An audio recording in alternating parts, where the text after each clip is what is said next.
السلام علیکم. نو څنګه چې تاسو کته شي جازونه اخرکار ریاض ته راورسېدل د جدي نه ریاض ته دا درې جازونه وړلو تقریبا په 2 ورځو کې دنه د ریاض ته په خپل منزل ته ورسېدل. خو دا جازونه د جدي نه ریاض ته ولې وړل د دې د ډرایور تر څومره تنخواه میلاو شو آیا د دې لپاره بل څه طریقه کار نو په دې باندې نن خبره کوو. نو لونه خبره خدا وي تقریبا سعودي والا 2 میاشتې مخکې دا پلانینګ کړو چې دا 2 جازونه د هغو سره خراب ناکاره دي مطلب دا اوس اوچتېدی نشي. نو دا د هغو د جدي نه ریاض ته راوړل.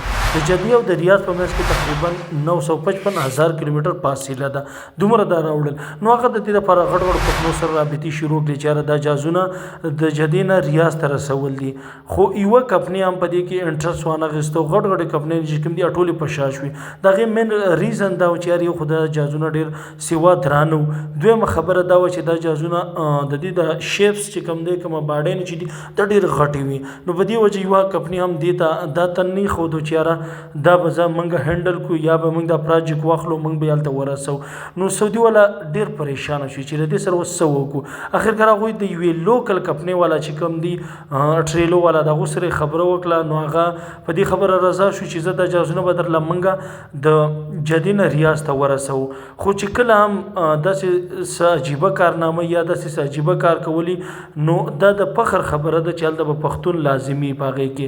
نو د دې چې کوم ډریورانو من 3 وړه پښتانه وو. نو تقریبا د نن نه 3 ورځې مخکې دا جازونه په ټریلو باندې لوډ کړه او د جدي نه ریاض ته روان شو چې په خیر خیریت سره ریاض ته ورسېدل. خو د دې ډریورانو تر څومره روپۍ میلاو شي د دې چې کوم پښتانه ډریورانو یو ډریور ته پیکسته 55 लाख روپۍ میلاو شوي. صرف دا د دې هغه کمپنۍ سره چې کومه سیلري وه هغه ورته میلاو شوې د 55 लाख روپۍ.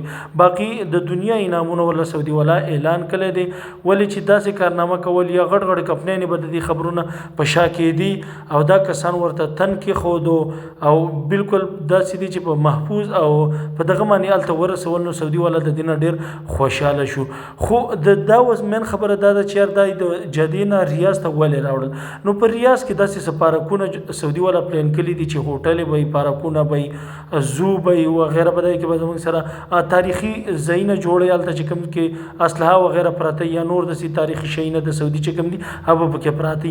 نو هغه ځای دپاره چې نور اټریکټیو وي جوړ کړي نور دغې جوړ کړي چې خلک د جازونو لیدلو دپاره هم دغلته راتلل شروع کړي. مطلب چې دا غټ غټ جازونه پکې هلته ولګوي او خلک به چې څومره ډېر راځي نو هغونه به د دې پارکونو چې کوم دغه ته فایده رسي.